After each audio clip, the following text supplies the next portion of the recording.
Asante sana, Your Excellency. Your Excellency, the President, all protocols observed. We are excited today on behalf of the women of Nakuru and on behalf of the residents of Nakuru and on behalf of even the youth, Junaka Youth Kidogo. I want to really thank you for this occasion and giving us the city. It is an honor for us. Na kwa watu wa Nakuru tutakuja kuexplore. Kuna vitu mingi ya kuexplore. We have a lot of opportunities. Na tumeambiwa kujienjoy because this is a city of unlimited opportunities and a city to explore, enjoy and prosper. So may God bless Nakuru and may God bless Kenya. Thank you very much.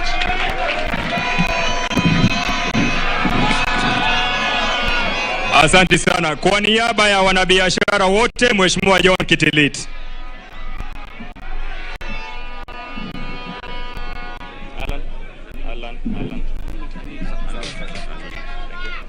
Your Excellency, the President, all protocol observed because of time.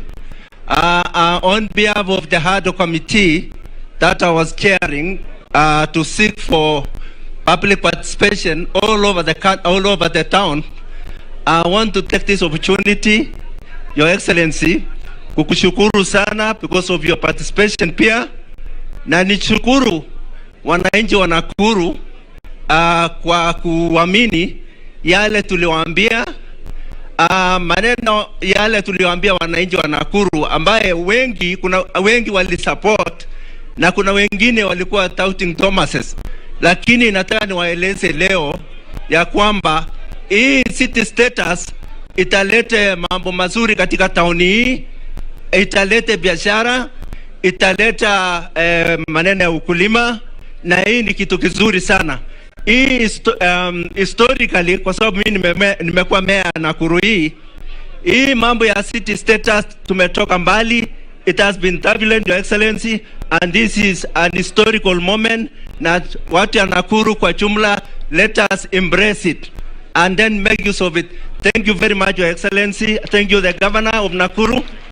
Asante sana. Thank you. Asante sana former mayor Bwana John Kitilit. Kwa niaba ya Wakristo wote, wanadini wote, waumini, nitaomba nimwalike Askofu Mwashamu Morris Mohatia Makumba, askofu wa jimbo la Nakuru Kanisa Katoliki na msimamizi wa jimbo kuu la Kisumu. Karibu baba askofu.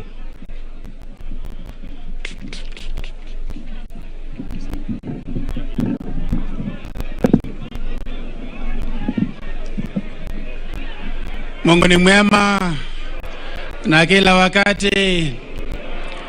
Mheshimiwa Rais Uhuru Kenyatta na baraza lako lote nzima, Mheshimiwa Governor wetu Lee Kinyanjui na uongozi wako mzima, wananchi wote wa Nakuru, nasimama hapa kwa njia ya kipekee kwa niaba ya viongozi wa dini, kwa niaba ya Wakristo wote, kwa niaba ya Waislamu wote na makanisa na madini yote katika sehemu hii na eneo hili la Nakuru, kupongeza mji wa Nakuru kwa hili jambo kubwa ambalo limefanyika miongoni mwetu. Asante sana mtukufu Rais kwa kuja kutusaidia kuelekeza na kuongoza haya mambo. Mungu aendelee kubariki na Mungu abariki pia Nakuru, kwa sababu hii ni wakati wa kipekee sana ambao unaonyesha pia maendeleo katika nchi yetu, na sisi kama viongozi wa dini tutakuwa mstari wa mbele ili kusaidia wananchi, ili maendeleo yawe yanayofaa katika nchi yetu, kuwasaidia watu, lakini pia watu wawe chini ya uongozi wa kipekee wa Mungu. Asanteni sana na Mungu awabariki wote.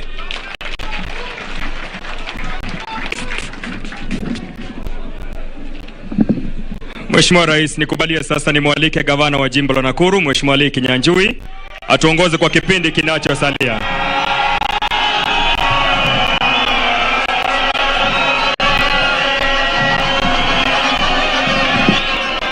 Asante. Your Excellency, the President of the Republic of Kenya, former Prime Minister Raila Amolo Odinga, cabinet ministers here present, led by our CS Masharia. Our principal secretary is here, led by Hinga, and also the PS for Water is here. I'm also privileged to have our governor colleagues, including my chairman, Governor Wambora, here, and all the people of Nakuru. This is the day we have been waiting. This is the day we have worked for the last 4 years, hoping it would come. And by your presence here today, we are sure that our prayers have not been in vain. So, Your Excellency, before I make my remarks, Before I make my remarks, I would request that you allow me just to call 2 or 3 of the local leaders. First of all is the Speaker, so that he can acknowledge the MCAs, and also the County Assembly has been very critical in this journey. And allow me also to say that since the 2010 Constitution, we have not had any other city conferment. So in many ways, we are pioneers. And other counties are also learning, and we would want to do it right. So allow me to request my Speaker, Maina Cairo, to just spend a minute and also recognize his members. Thank you.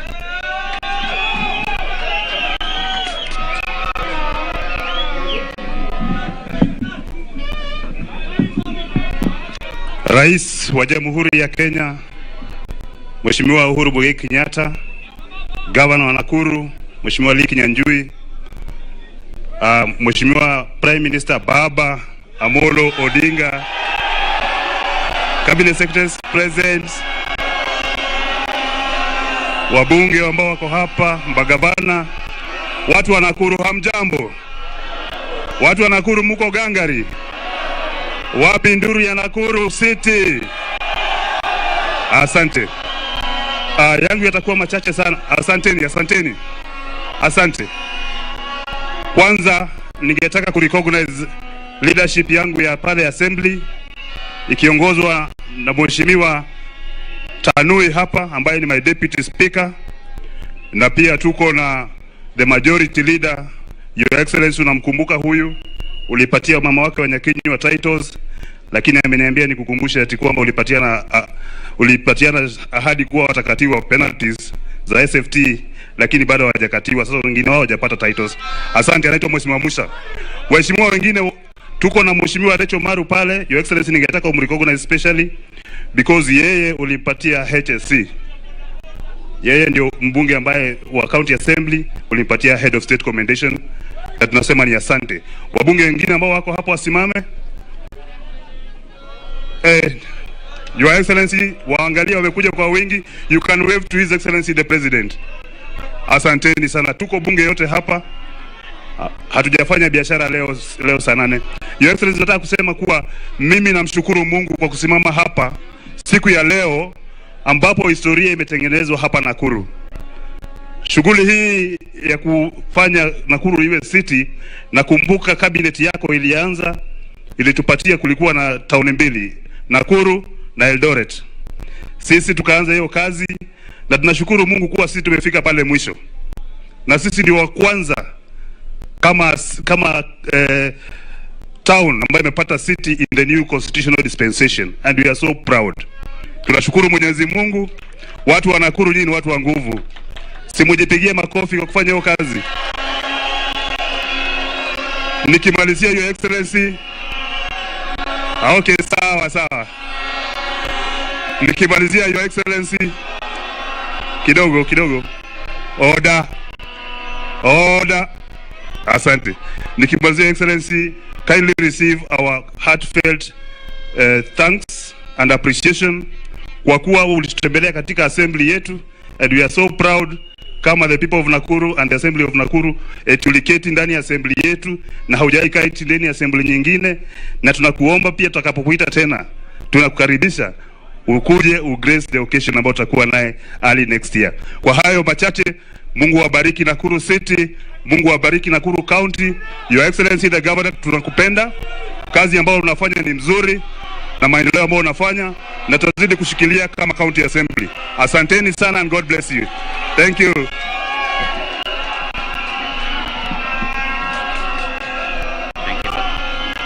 Asante. Thank you, our Speaker Cairo Maina. on behalf of our county assembly, which is the first stopover when this journey began.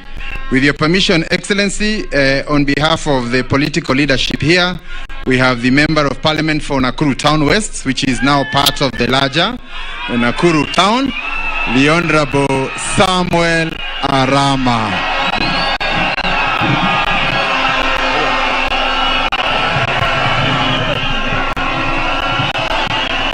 Asante sana, asante. Asante sana. Your Excellency, the President of our Republic of Kenya, Honorable Uhuru Muigai Kenyatta, the Prime Minister, Raila Amolo Odinga, naona mnampenda pande hiyo. Magavana wote wao wamefika hapa na wasalimu wa mjambo. Amjambo kwa mkono. Asante sana. Rais, siku ya leo sisi tuko na furaha sana kwa sababu tumepata city. Wakati nimetoka Nairobi asubuhi, vijana waje kupiga fursa, ngoja kidogo. Wakati nimetoka Nairobi asubuhi, mara ya kwanza nilikuja kukunywa chai pale Amerika. Nilielezwa na wale waiters, wakati niliwaambia nimefika Nakuru saa hii, wakaniambia mheshimiwa umesahau. Leo Nakuru inaitwa Nakuru City. Kwa hivyo hii watu yote unaona wako hapa wanafurahia Your Excellency kwa sababu sisi hii ndio tulikuwa tunataka wakati yote. Mnafurahia kuwa na city? Mnafurahia? Your Excellency, wacha nikuambie kama iko Christmas gift umepatia watu wa Nakuru ni kuja kutupatia hii chata leo. Na sisi tutaendelea kushikilia hapo vile wewe unasema kila siku. Si mnajua rais anasema tufanye maendeleo? Si ni maendeleo ametuleta hapa leo? Mmefurahi kuona papa? Mmefurahi? Your Excellency, sisi hapa Nakuru nataka kukuambia ya kwamba tuko makabila wote.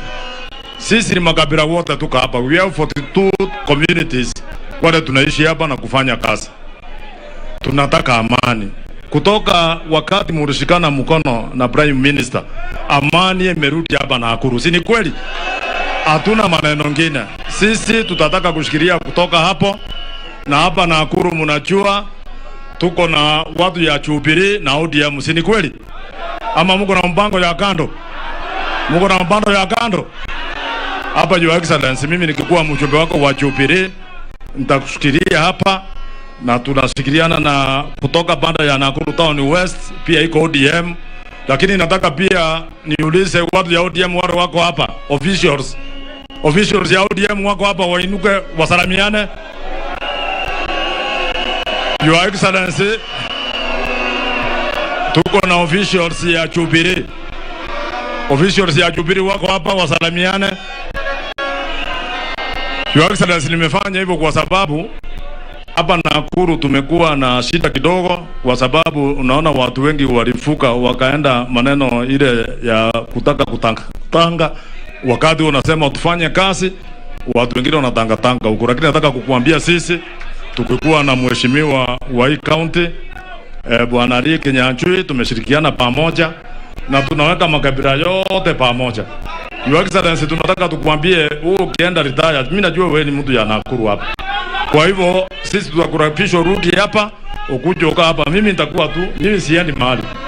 Mimi nimeamua nitakaa Jubilee. Vile mnaniambia na papa. Vile unasema mara papa situkue hivyo. Situkue na papa na mheshimiwa rais. Your Excellency, ya mwisho tu is out of ile tumefanya hapa. Mimi naona tuko na CS wangu, mimi nakuwa transport committee. Na rais jana ametueleza maneno mingi ya mabarabara. Hata an opportunity ya kupeleka kamati yangu ya kamati huko Mombasa, na ile kazi niliona imefanywa hapo ya mabarabara. Rais, wacha tukushukuru sana kwa sababu umefanya kazi nzuri. Barabara ya kutoka Nairobi mnajua kwenda mpaka Mau Summit, mnajua yake na wewe itakuwa dual carriage. Mnajua namna hiyo? Hii barabara kwenda Nairobi itakuwa tunachukua muda mfupi sana kwenda mpaka huko na kandarasi imepeanwa. Hiyo ni zile vitu rais amefanya. Your Excellency, kama ungekuwa unasimamia hii serikali mzuri ukasema hata tukue na national government development fund ile ilikuwa inaitwa CDF, watoto wetu wangekuwa wanaenda shule. Hiyo ni legacy umewacha, kwa sababu mnajua kulingana na sheria we only had two revenue, ile ya national na county. Lakini rais tulikuja State House ukatueleza ukasema waje lete hiyo nyingine ni wapatie wapunge tuendelee kusaidiana. Na hiyo kazi yote tunafanya ni rais, tunafanya hiyo kazi yote.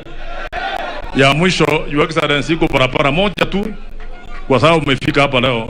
I think CS Majari anajua.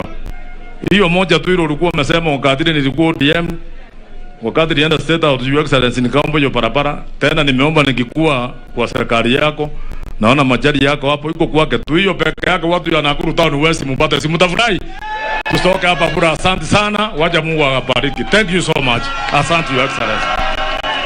Asante Mheshimiwa Rama, na kwa niaba ya viongozi kutoka eneo letu nataka kukushukuru kwa hayo. Sasa kwa sababu ya muda, naomba tu kutambua my colleague governors ambao wameweza kufika hapa. Mungetaka kuwajua?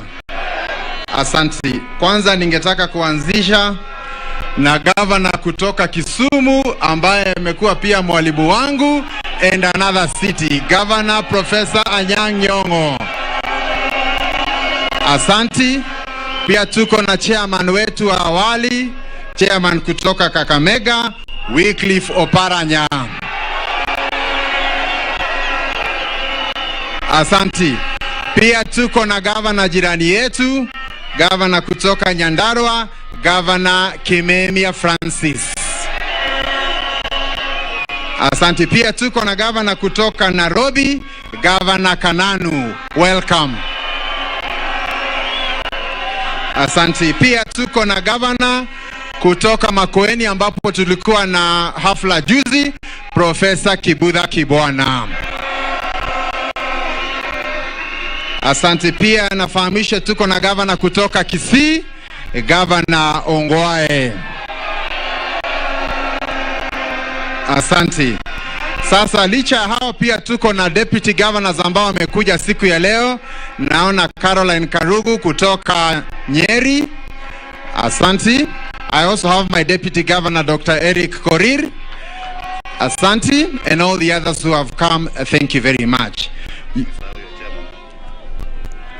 Pia tuko na CAS, Chief Administrative Secretaries. I want to start my sister Shebesh, kindly wave. Tuko na Nelson Gaishohie kutoka hapa, na pia Karanja, Lawrence Karanja is right here from Nakuru. So I guess allow me, due to time, allow me to invite my chairman of the Council of Governors, Governor Wambora, ambaye amekuwa katika mstari wa mbele kusaidia ugatuzi na hata kutufikisha hapa siku ya leo. Asante. You may use that other microphone. Thank you very much.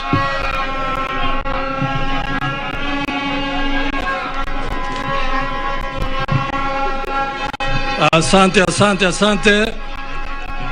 Your Excellency, the President of the Republic of Kenya and the Commander-in-Chief of the Armed Forces, H.E. Kenyatta, Uhuru Kenyatta, Papa ambaye ako hapa na sisi,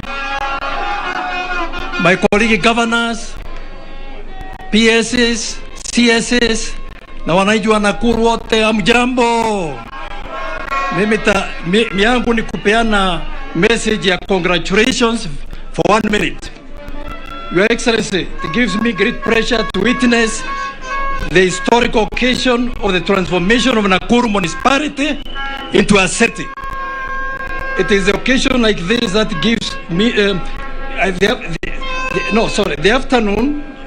In this afternoon, Nakuru municipality will join the 3 other cities in Kenya, namely Nairobi, Mombasa, Kisumu, to be the 4th city of Kenya. Mara moja. This is great achievement of Nakuru County leadership under the able guidance of my brother, colleague, Governor Lee Kinyanjui. You are a development trendsetter. Lee, well done, Kiongozi, for a job well done. Oh yes, the importance of this historical ceremony cannot be underscored. For today, Nakuru will go down in history of Kenya as a pioneer city under the devolution dispensation. This fact alone will trigger a chain reaction among the second wave of a number of municipalities to follow the footsteps of Lee Kinyanjui. The large municipalities like Eldoret, Thika, Meru, Machakos, and Kisii, and the former counties which hosted the headquarters of the regions like Kakamega, Embu, Garissa will follow suit. Karibuni. In the case of Embu, we have already done long-term studies, Your Excellency, and plans for city status with the assistance of the World Bank. Hakuna mchezo tena, tumeona mfano wa Lee Kinyanjui ya Nakuru. The Council of Governors takes the matters urban development very seriously, and then can be demonstrated by the decision to constitute the Urban Development Committee of COG, which my brother Lee Kinyanjui chairs for the purpose of focusing on urban development and mobilization of financial assistance. Fruits of these efforts are 60 municipalities with functional municipal boards and administrative setup throughout Kenya. Finally, Your Excellency, may I sincerely, Your Excellency, thank you for your support of the urban development agenda with conceptualization of the transformation programs such as the Kenya Urban Support Program and the Kenya Informal Settlement Improvement Project. They are truly transformative, just as you said yesterday. The Council of Governors appreciates the partnership with the national government and so as to transform our cities and urban development. Your Excellency, even more significant, Your Excellency, is the role you have played in supporting and collaborating with the Council of Governors and indeed all the 47 counties. We really appreciate that, Your Excellency. And because of that, your legacy, Your Excellency, as the fourth President of the Republic of Kenya and Commander-in-Chief of the Kenyan Defense Forces, your legacy is assured for Your Excellency leadership and development records. Asante sana, Your Excellency. Asante. Asante. Naomba kumtambua mjumbe wa Gilgil. Just stand up and wave. Martha Wangare, thank you very much for coming. This city belongs to all of us.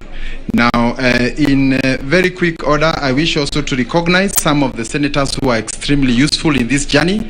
As you know, Senate is a very important institution. And I want to start by recognizing the late Senator Kabaka from Machakos. He was one of the strongest supporters of this agenda. And when we requested them to come to Nakuru, he went to all our institutions and he defended Nakuru more than anyone could believe. Wherever he is, may God keep his soul in peace. I have Senator Kinyua from Laikipia. He was also very instrumental. I have Senator Kajuang, who was the later chairman of the Urban Committee. I have Senator Murkomen also, who was also very instrumental. My Senator for Narok, Ladema, and above all, the Speaker of the Senate. I want to salute them because, as we all know, the Senate is a very critical institution in this journey. Now, with that, allow me to invite one of the senators who is here and also my neighbor, Senator Gideon Moi.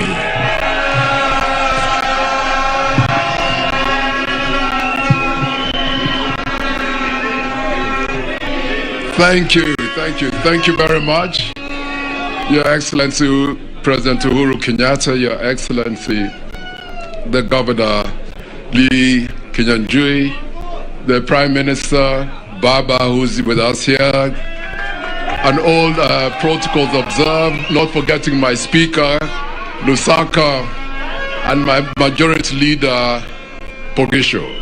Mine is just to say a few words to say that, yes, we grew up all our lives in Nakuru. So today is a very proud and ecstatic day for us, wakazi wa hapa Nakuru. Secondly, there will be now economic prosperity with this new status under the wide, obviously, leadership of our Governor, Lee Kinyanjui. And I'd like to ask you to take advantage of the natural resources that you have, and now especially that you have geothermal in bringing in industrial parks, and the problem of the water shortage here in Nakuru will be solved by exactly that resource you have in Menengai. Last, as I finish, is that Nakuru is the home, as Arama said, is the home of 42 tribes. And they've been here and they've been peaceful, wamekaa kama kitu kimoja. My prayer, as you go, as you get now the status which you've gotten, we want to keep that peace. Even when we come now to 2022, tafadhali ninaomba, ninawasi, usisikie ile mambo ambayo itatoka huko nje. Sisi wakazi wa Nakuru County, tukae kwa utulivu, tukae kama kitu kimoja. Na unajua ile njia tunaenda. Mwenyezi Mungu awabariki. Asanteni. Asante sana, Senator Gideon Moi, and also our neighbor senator just here in Baringo. Aya, naomba sasa, kwa sababu mambo inaendelea vizuri, kama vile nimewatajia, Senate is one of the most important institutions in this journey. And we are honored to have our Speaker, Kenneth Lusaka, who has come together with his majority. So on behalf of the Senate, allow me to invite Kenneth Lusaka to address us. Thank you, sir.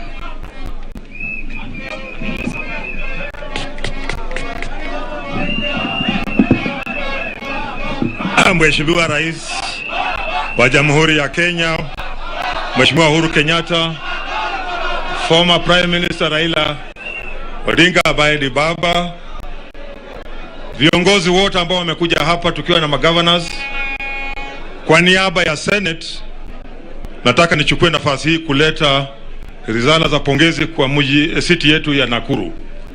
Vile mmeambiwa, Senate ndiyo imepitisha kwamba Nakuru iweze kuwa na status ya city. Tulituma committee huku na wakakuja na tukatosheka. Na unajua katika Senate, kama kuna jambo lolote ambalo linahusu counties, lazima tukue na counties 24. Nina furaha kutangaza kwamba zile counties ambazo zilipigia Nakuru kuwa city zilikuwa counties 27, beyond the threshold ile ambayo tulikuwa tunataka. Kwa hivyo huu ni mfano mwema na pia ni legacy ya Mheshimiwa Rais, na sisi pia tukiwa Senate, hii ndio city yetu ya kwanza sisi kuweza kupitisha, and I know others are going to follow suit. Tuko na magovernors wetu hapa na viongozi wengine ambao wanaendelea kupigia debe city zingine ziweze kuwa na status ya city. Kwa hivyo leo sio siku yangu, ni kuwasema pongezi. Sisi kama Senate tutaendelea kusaidiana kujenga counties zetu kufikia mahali wanataka kufikia. Watu wa Nakuru mubaki na baraka na Mungu aendelee kuwabariki. Asanteni sana.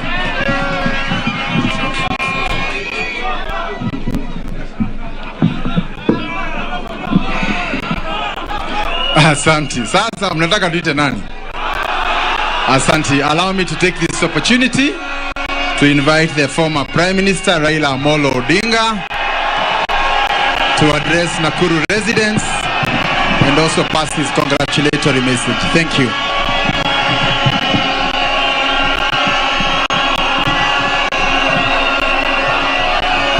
Hello, hello. Hello, hello.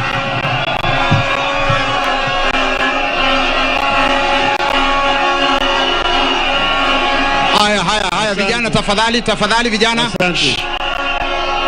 Asante. Vijana, vuvuzela kimya. Kimya vuvuzela. Your Excellency, President Uhuru Muigai Kenyatta, the President of the Republic of Kenya, the Governor of the city of Nakuru,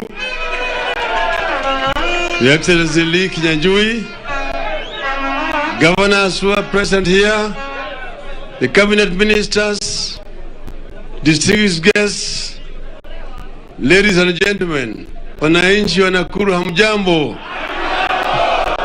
Hamjambo tena. Leo ni siku muhimu sana kwa mji wa Nakuru.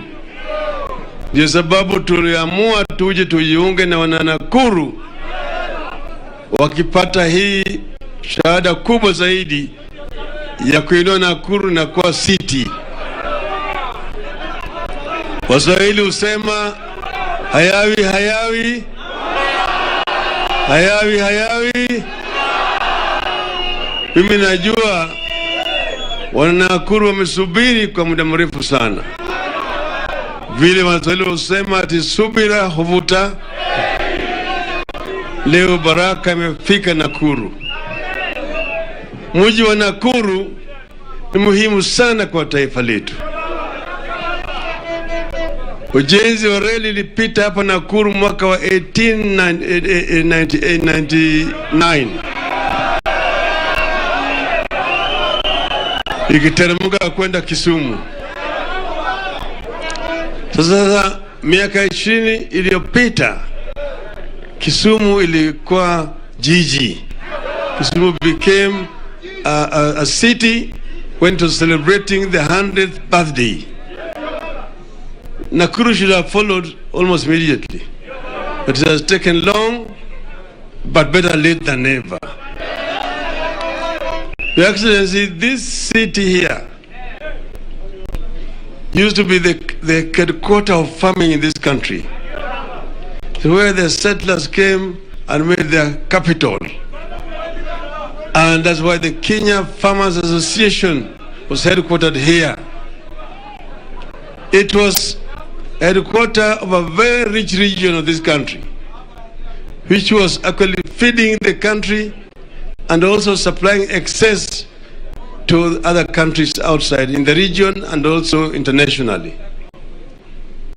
Nakuru now has grown and is growing. I want to thank the governor of Nakuru for the work that he has done to improve infrastructure in the city of Nakuru and to ensure that Nakuru is able to provide services to its population. The highway that we talked about, Your Excellency, coming from Nairobi to the summit, to Mount Summit, is going to pass through the city of Nakuru.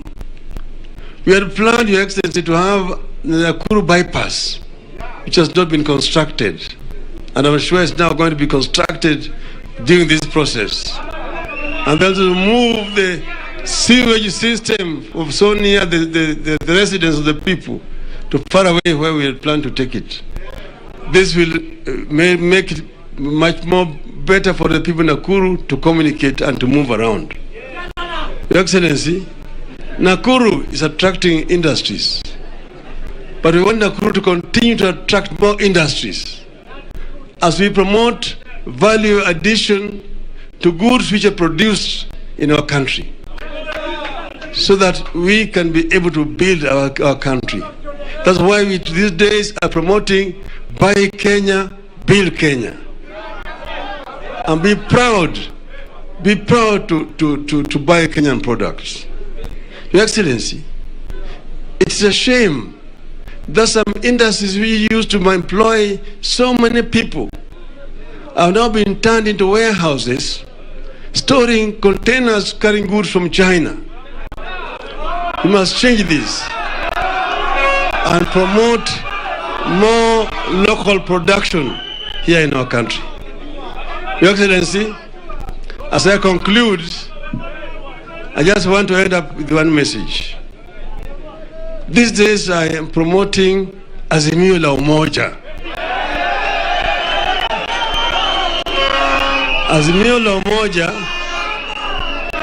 aims to bring our people together. Nakuru is a good example. A cosmopolitan city with almost 42 of our ethnic communities resident here. They need to stay in peace, love each other, so that they know that they are Kenyan first before they become members of their respective ethnic communities.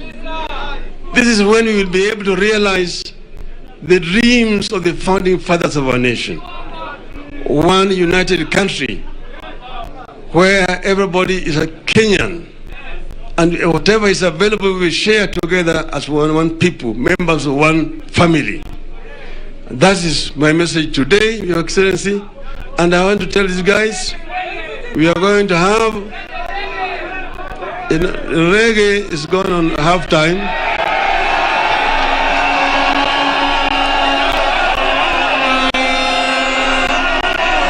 Even reggae is on halftime.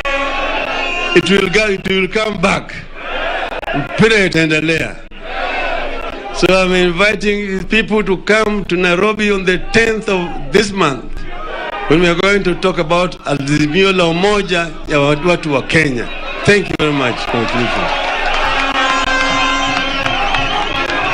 Asante. Wapi makofi ya former Prime Minister? Thank you very much for honoring our day and also being part of this wonderful day. Now, Your Excellency, I think now we are almost getting to the end. So I will request my people of Nakuru to allow me to read the official speech so that I can invite the Cabinet Secretary to proceed with the rest of the program. So mutatukubalia tusome kwa Kingoso, lakini munajua ni kwa sababu tuko na wageni leo. Si ni kweli?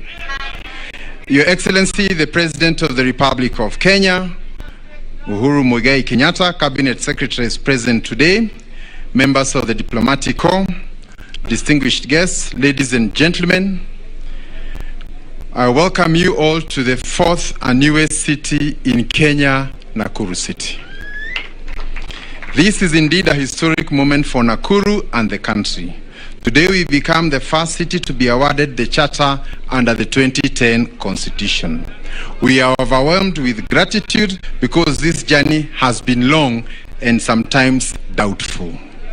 I take this opportunity to thank all those who worked with us, from the ad hoc committee, relevant departments within my administration, the County Assembly, Senate's Committee on Devolution and Intergovernmental Relations, majority of senators and Nakuru residents for their support during this journey. Special thanks go to His Excellency the President for also taking time out of his busy schedule to come and join us today.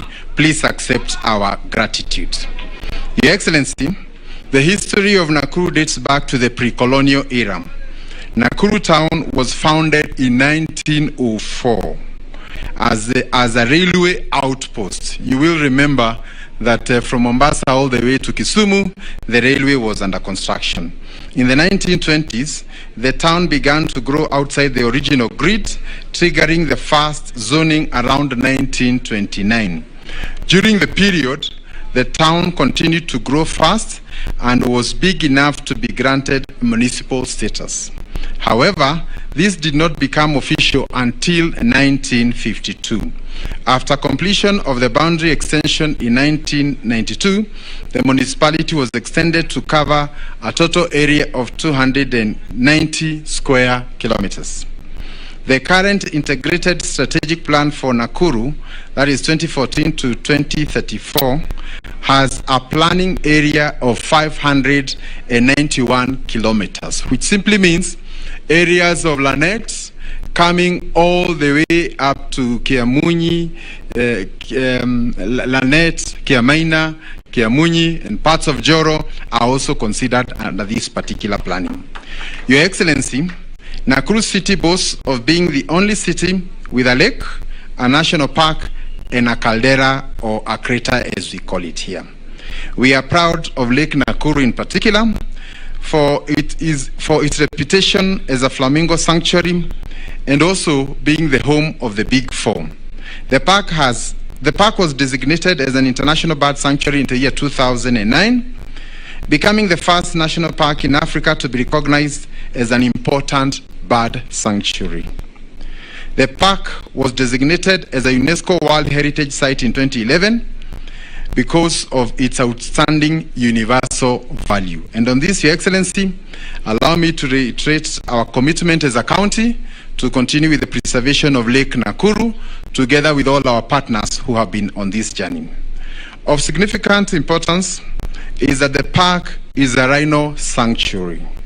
In December 1985, the Rhino Rescue Trust was formed in London to assist the Kenyan government in its attempt to set up special sanctuaries for Kenya's indigenous black rhinoceros. Lake Nakuru Park was chosen as the first sanctuary in 1987. At the official opening of the sanctuary, 17 rhinos from Solio Ranch were added to the 2 rhinos that were already in the park, and later 11 more rhinos were added to the sanctuary. The population has grown and continues to grow. And Your Excellency, noting that the rhinos are endangered species, we are very happy and proud to be part of the perpetuation of this species. And on behalf of the people of Nakuru, I also want to confirm we have discussed with the KWS, and we shall open the park for 3 days free entry to the residents of Nakuru. Your Excellency, recently UNESCO enlisted Nakuru among 49 global cities in the Creative Cities Network. This is a good platform that will help us to preserve our culture for posterity. And on this, I want to thank all the people who have participated in that cultural renaissance that we began about 3 years. And the recognition by UNESCO is just but part of that bigger conversation that we have started. And I want specifically to thank Babushe. I'm sure he's around here. He's one of their founding artists who has kept our Players Theatre and our culture alive. Babushe, wherever you are, may God bless you for your good work. Your Excellency, the benefits that come with the city status will benefit all of us, including those who initially did not support the process. As a county, we will continue with our programs to achieve the standards of a green, resilient city for all. A city that one can live, work, and play. And I want to confirm, Your Excellency, that even this particular park, the Nyao Gardens, is an example of what we would want our city to look like, where people can walk in the evening. You can do a walk. When you want to go and have a bonding session with your family, you can come here. And these are the public spaces that define our cities. We are happy for that, Your Excellency. We are also greening Section 58, which is just opposite State House, and all the way up to the STEM area, and making it a human habitable area, and planting trees and making it just like what we have here today. Many of the residents from Nakuru already know that is in progress, and on Sunday, families are out there bonding and actually enjoying themselves. So we want to thank you for that. This is because urban centers, particularly cities, need open green spaces where people can relax. Nakuru City is also working on NMT, non-motorized traffic, to ensure that we have a healthy population. We are ensuring that our roads have pedestrians and that they walk without the fear of being knocked down. And Your Excellency, in connection to this, I want to inform you and also the people of Nakuru that on Sunday we held our first city marathon sponsored by Stanbic, where we had over 2,900 entrants and we covered a total of 21 kilometers.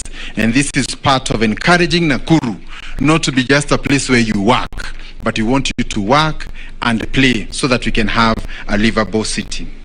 Your Excellency, Nakuru City falls between 2 sub-counties, namely Nakuru East and West. And for a long time, development in the municipality has been linear. That is along Kenyatta Avenue. We have started an initiative to expand our town, and we are glad that we have seen development outside the CBD. Allow me, Your Excellency, just to mention that business has tended to be just along Kenyatta Avenue. And as a result of that, values in Kenyatta Avenue are very high. But if you just go a few meters, there is no business going on there. So we have a program to expand Nakuru, both upward and down. And sometimes because of not understanding where we are going, there is resistance on some of these movements. But we must agree that for there to be gain, there must be pain. But in the long run, we all benefit. Your Excellency, I take this opportunity to thank you for your continued support for Nakuru. And as a city, we are the beneficiary of a major collaboration effort between your government and Nakuru County government. I must mention that for the longest period, the dream of an airport in Nakuru remained just that, a dream. But when you got into office in the year 2018, we came in with a delegation from Nakuru, and when you were here on a pass-out parade, you directed that an airport be constructed. We are happy that from August next year, people will be landing in Nakuru. And I can only say a big thank you. This will ease movement for residents. Tourists will be able to visit Nakuru within the shortest time, and it will also improve our entire hospitality experience. As a city, we should be able to offer decent, affordable housing to our residents. Again, through the collaboration of your government, through the Ministry of Transport and Housing, we are constructing a total of 600 houses in Bondeni through your Big Four initiative. And I am happy that they are about 40% complete. And for the people of Nakuru, once again, we thank the President for not just looking at housing, but housing for those who are at the lowest level, those who cannot not afford, and those who are often ignored by our banks.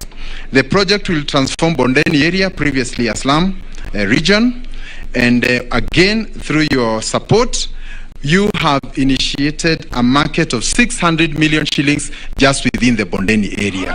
And this is part of the Nakuru Renewal Program. And once complete, we'll be able to house over 2,000 traders within that particular market. Once again, Your Excellency, the residents of Bondeni have requested me, when you have time, next time, kindly visit them so that you can see this life-transforming infrastructure. Your Excellency, allow me also to comment on the Rironi Mau Summit Road, which your government has initiated. One of the greatest bottleneck we have had is the issue of travel time from Nairobi to Nakuru. When people have to come here for a conference and they have to take 3.5 hours to get to Nakuru, we become less attractive. Your Excellency, through your initiative, you have commenced the upgrade of Mau Summit all the way up to Rironi to make it dual carriage, which means a journey that used to take 3 hours and 20 minutes will be now 1 hour 20 minutes.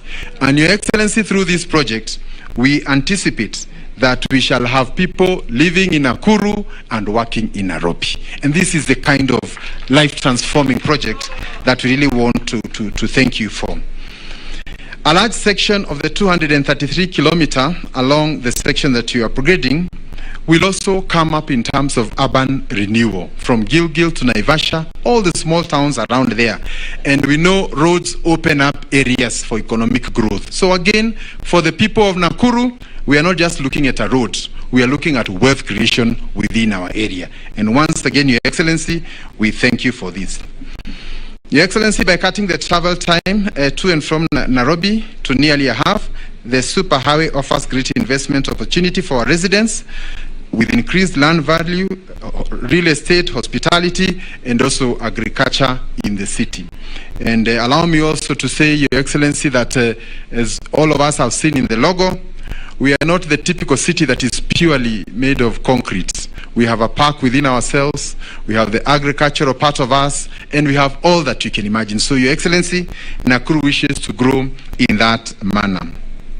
To paint a picture of the superhighway, the works will include the expansion of the existing Rironi Highway, road to a 7-meter superhighway, and with interchanges in Naivasha and Gilgil. We already have in Nakuru and also in Joro, so those ones will not be included. In Nakuru, a 4-kilometer duct elevated highway is going to be constructed here. And the only other place with that is actually Nairobi. So the second one is going to be here. So to the people of Nakuru, I want to tell you, Nairobi is coming to Nakuru.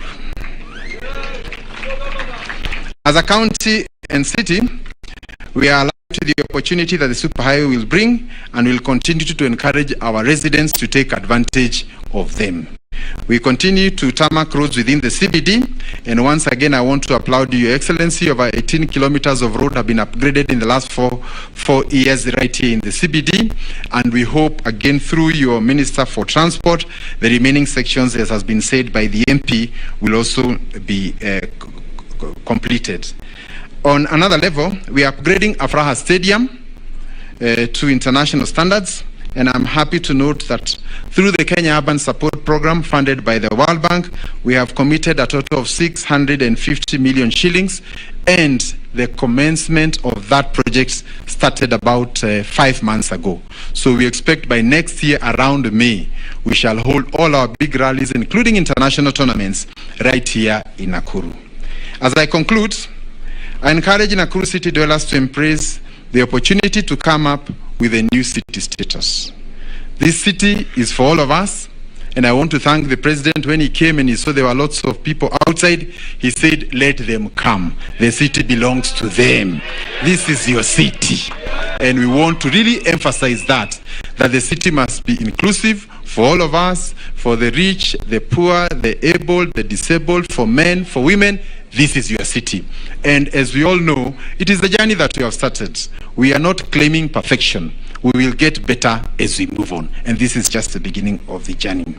As the Governor of Nakuru County, I remain committed to fulfilling the pledges I made to the great people of Nakuru, and we are working together to ensure that each and every one of them is brought to the end. So again, Your Excellency, allow me to end here. Once again to say asante to the people of Nakuru, to our neighbors, Baringo, to our neighbors, Kericho, and all the others who have worked with us, and also COG for midwifing this. So with your permission, Excellency, allow me to invite the CS for Transport and Infrastructure, CS Macharia, to proceed with the rest of the function. Asanteni na Mungu awabariki.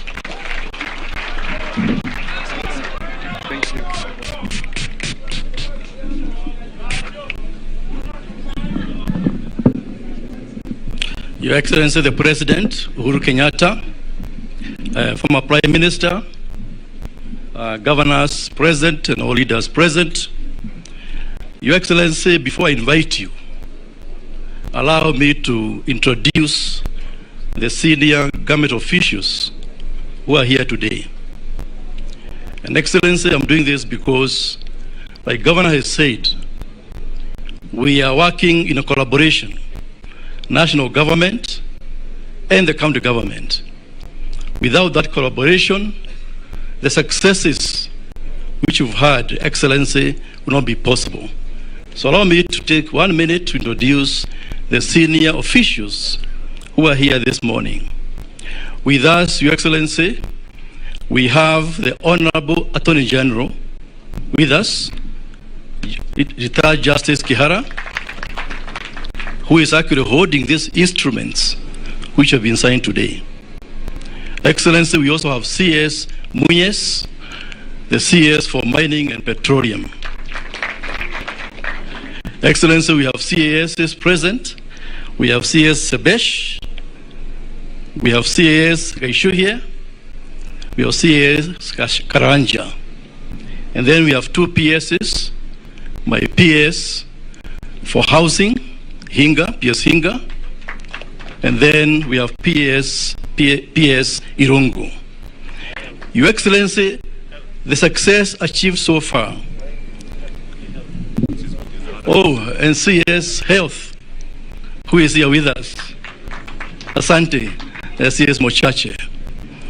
Your Excellency, we shall continue collaborating between ourselves and the county governments. Like the governor has said, the kind of investments we have done as national government, we are doing it for the people. And I will not repeat what has been said. He has mentioned the airport. And Excellency, I must confirm this morning, early this morning, before getting to this venue, I did go to inspect this facility, airport facility, the one we are building at Lanet. Governors talked about completing the project by August. I can confirm to you, the contractor confirmed to me on site that they'll complete by June next year, phase 1. And this is key, Excellency, because we're extending the runway from 1.1 kilometers to 1.7 kilometers so that it can be aligned with Nakuru being a city, because we shall be having ile madege makubwa landing here in Nakuru. And so it is important to have that extension, Your Excellency. Your Excellency, the road has been mentioned, and I'll not repeat. This will be the largest infrastructure projects, not in Kenya, but in the entire of Africa, done at a PPP, where government of Kenya is not borrowing a single cent and getting investment 160 billion shillings and passing through Nakuru County.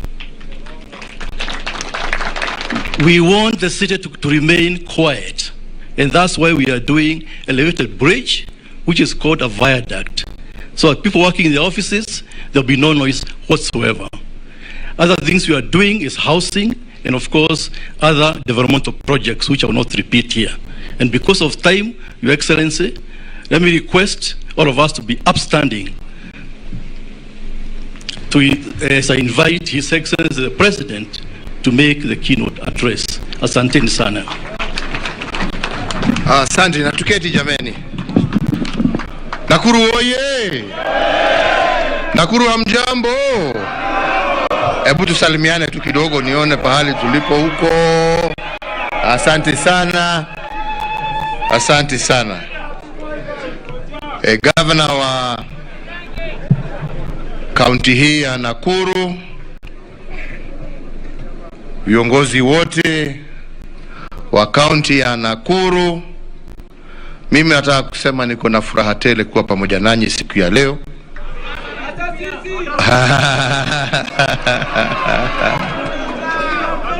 Tukiwa tumekuja hapa kusherehekea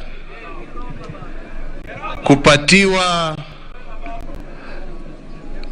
chata ya kuwa city ya Nakuru. Today tuko hapa, hatuko town ya Nakuru tena, tuko kwa city ya Nakuru. Na hiyo ni kumaanisha ya kwamba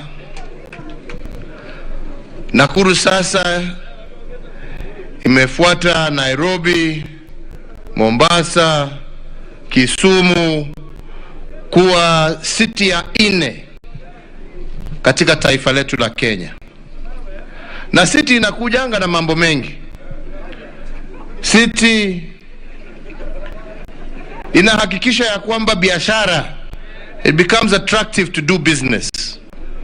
Na watu wanakuja, wanapanga factory zao na mambo mengine mengi. Si kazi inatokana na hiyo mafactory jameni. Hiyo ni kumaanisha ya kwamba vijana wetu kazi wako naye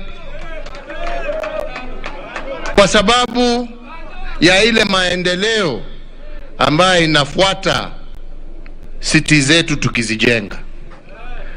Na Nakuru vile imesemwa na wengi ambao wamesema mbele yangu, iko na historia yake ya kipekee. Nakuru ni mji ambao unaunganisha wa Kenya. Tukiwa hapa Nakuru, historia yake tuachane na ile ya ukoloni, lakini tuanze na historia ya Kenya yetu kuwa taifa. Siasa karibu zote ambazo zimeanzwa katika taifa letu la Kenya zimeanzishwa hapa Nakuru.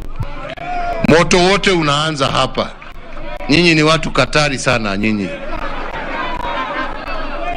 Lakini pia nyinyi munaishi mkiwa jamii kutoka kila kona la Kenya.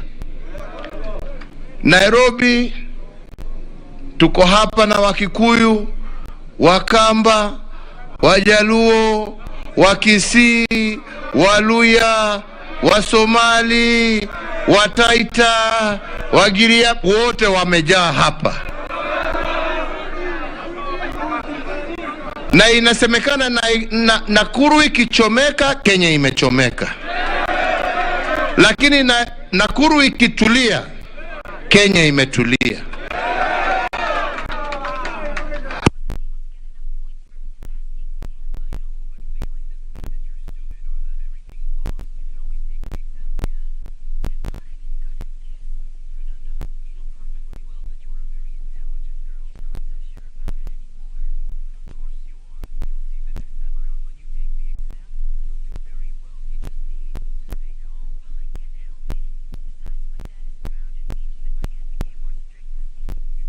Katika nchi yetu, vijana mnasema tunataka kuongeza nafasi za kazi. Hakuna mtu ambaye atakuja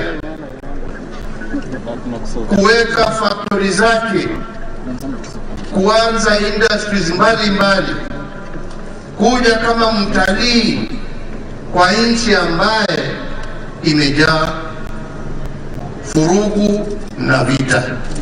Tunaelewana? Na ndivyo naambia wananchi wenzangu,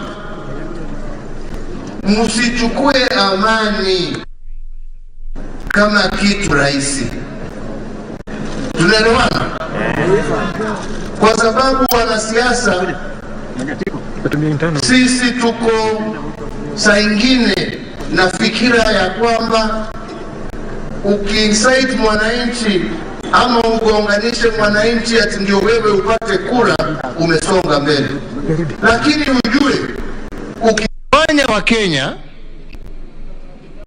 hata Wakenya wakikupatia kura, hiyo kura haitakuwa na maana, kwa sababu hutaweza kutimiza ahadi ambazo umeeleza wananchi utatimiza. Tunaelewana? You can never achieve the objectives and pledges and promises that you make when you are seeking for that vote if there is no peace. Na kesho yake hawa wananchi ambao walikupatia kura ndio kesho watakunyima. Lakini njia ya kuhakikisha ya kwamba unaweza kuwa na siasa ambayo itakuwa ya kudumu ni kuhakikisha ya kwamba uko na amani, na amani inakuja kutoka kuungana. Ni mambo mengi tumeweza kutimiza katika Kenya hii, na mengi ambaye tunaendelea kuyatenda hata kwa mji huu wetu sasa, mji mkuu, the city of Nakuru. Tunataka kuwaletea maji vile tumeweka Nairobi, ndio wananchi wetu wasiwe wanataabika kusema wanaishi kwa city lakini mtu hana maji kwake nyumbani. Na ndivyo tunajenga maborehole hapa karibu 50 na mpangilio mwingine ambao tuko nao na wafadhili wa KFW ambao utahakikisha ya kwamba mji huu wa Nakuru utakuwa na maji ya kutosha. Tunaelewana? Mumesikia mambo ya viwanja vya ndege, mumesikia ya kwamba tunaenda kwa PPP kutoa barabara kutoka Nairobi kuipeleka Mau Summit. Hiyo barabara wakati wa kujenga ni kazi kwa vijana wetu. Sehemu kubwa ambayo hiyo barabara inatembea ni Nakuru County. Tukilete furugu, hawa ambao wamesema watakuja kuweka hiyo pesa kwa hiyo barabara wataiweka. Wakikosa kuweka hiyo pesa, barabara itajengwa. Wakikosa kujenga barabara, vijana wana kazi. Hey, jichungeni jameni. We should not take peace for granted. Tunaelewana? Ndipo naambia vijana, mimi sasa sio kijana.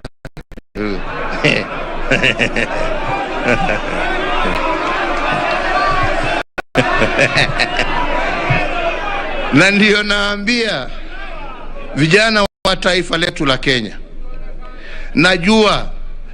najua ya kwamba ni very easy kuwa excited kuambiwa itafanywa namna hii, itafanywa namna hii, na tutafanya namna hii, na hatutaki hawa na hatutaki hawa na hatutaki hawa. Lakini mjue, nimewaambia amani ndio mimi wengine wananilaumu ati nilienda kutafuta ndugu yangu Raila ati tuongee. Nataka niwaambie kitu kimoja, na nilisema tena jana, ya kwamba wakati tulikuwa na vurugu katika nchi hii, taifa letu la Kenya limepoteza zaidi ya trilioni 1. Tunaelewana? Kwa sababu ya watu kutoroka. Mtu hawezi kuweka pesa pahali ambapo kuna vurugu.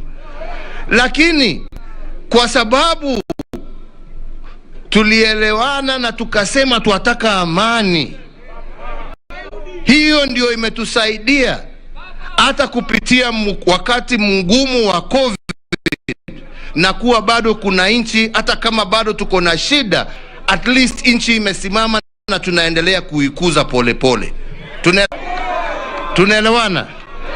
Lakini usijipeleke na speed mpaka unalaumu wenzako, hutaki kuungana na wao, hutaki kufanya kazi na wao. Hiyo uongozi itakuja mwishowe kukuletea shida na kuletea nchi shida. Tunaelewana? Kwa hivyo mimi sinifichi, mimi hakuna kura mimi natafuta.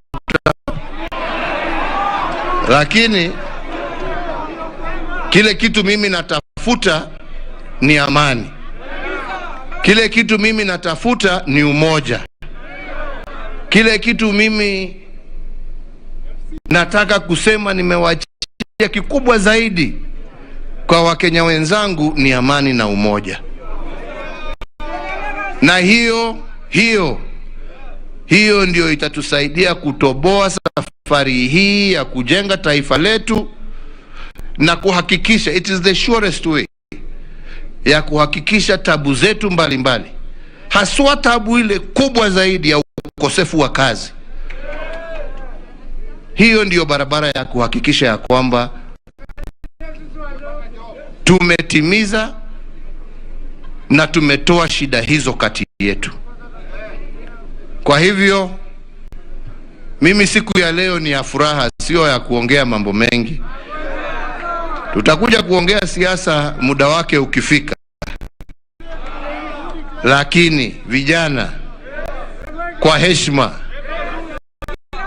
fikirieni na musikimbie. Musikuje na speed. Speed inaangusha jameni.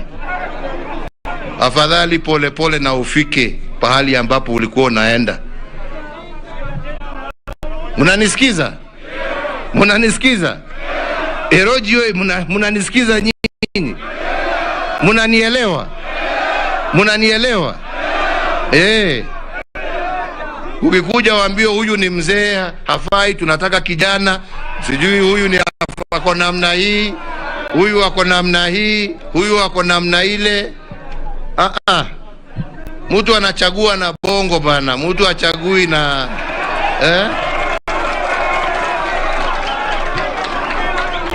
uongozi uko hapa. Sio uongozi, sio mpira ya kuchezwa kwa kiwanja.